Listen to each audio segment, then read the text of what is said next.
Good morning students, Hindi कक्षा में स्वागत है। हम 3 छिक जो है वो पाठ पढ़ रहे थे। तो पंडित जी के पास में बुधवा नाम का जो व्यक्ति था वह जाता है और उसका भविष्य जो कितने वर्ष वह जिएगा आगे उसके बारे में जानता है। तो उन्होंने छींक के बारे में बताया था। अब हम आगे पढ़ते हैं।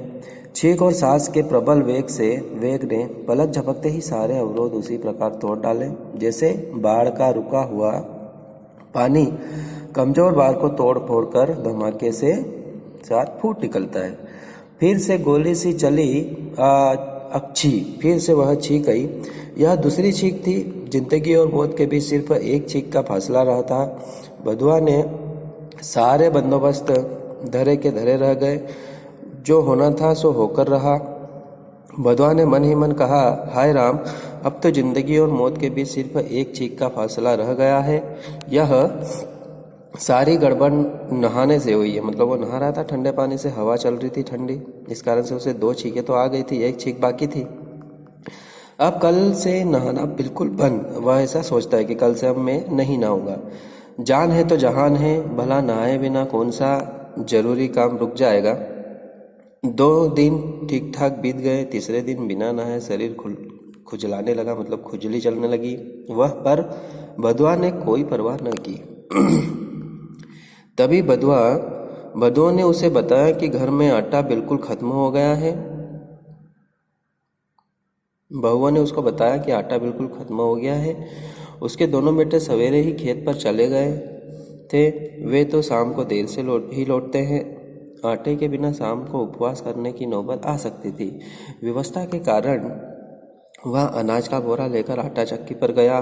फिर चक्की से बाहर एक पेड़ की छांव में बैठकर अपना अनाज पीसने की प्रतीक्षा करने लगा। बैठे बैठे अचानक उसके मन में आया, कहीं ऐसा न हो कि चक्की का मालिक उसके आटे में घटिया आटे की मिलावट कर दे। फिर क्यों न अपने अनाज की पिसाई अपने सामने ही कराऊं। उसने ऐसा सोचा।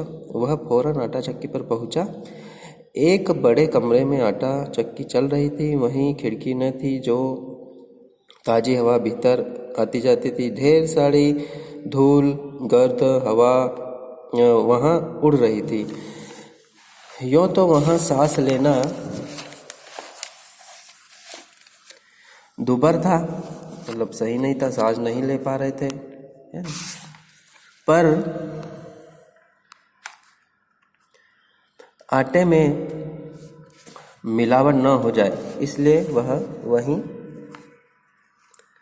डटा रहा, मतलब खड़ा रहा। हर बार सांस लेने में ढेर सारी गर्द धूल उसके नथुनों मतलब नाक में भरती रही, पर ईश्वर की कृपा से कोई गड़बड़ न हुई।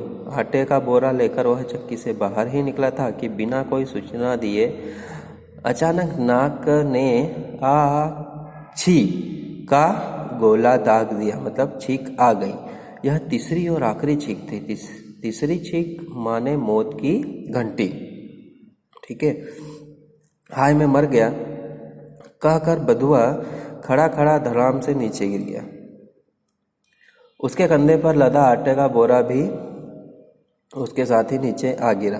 सामने से भागते हुए 2 कुत्ते आए और दोनों ने उसे घूम फिर कर सूंघा और बारी बारी से एक टांग उठाकर कुछ शैतानी करना चाहते थे कि बधुआ गुस्से से दांत चबाते हुए चीखा, शैतान के बच्चों, मैं मर गया हूँ तो तुम्हारी इतनी हिम्मत, काश मैं जिंदा होता तब तुम्हें देखता कि तुम मेरे पास कैसे भटकते। कुत्ते एक बार को ठिठके, फिर उन्होंने बुधवा के पास पड़े हुए आटे के बोरे की ओर रुख किया, मतलब देखा। पहले उसे सूंघा, फिर धीरे धीरे बोरा फाड़ना शुरू कर दिया।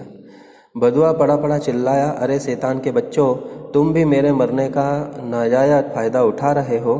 जिंदा होता तो तुम्हें ऐसा सबक सिखाता कि तुम जिंदगी भर याद रखते। वैसा कुत्तों से कहने लगा। शैतान की औलाद कही के भाग जाओ यहाँ से।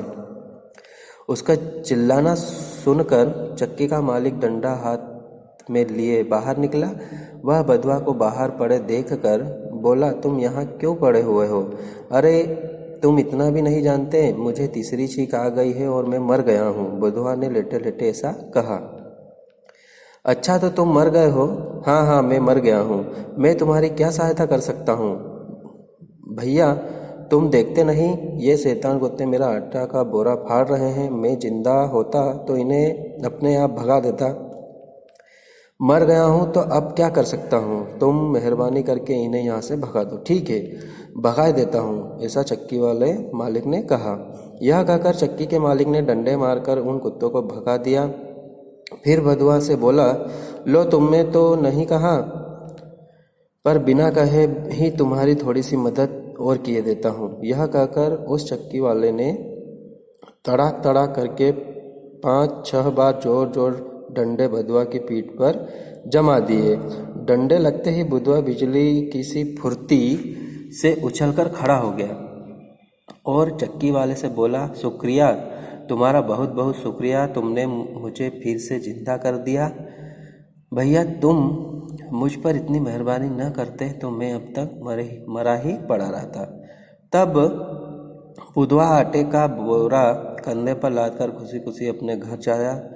अब तक जिंदा है और सबसे यही कहता है कि वह तीसरी छींक के बाद मर गया था।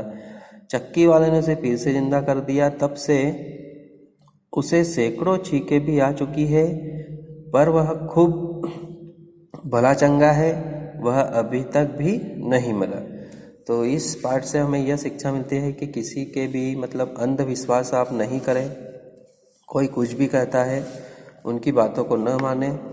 ठीक है स्टूडेंट्स, धन्यवाद।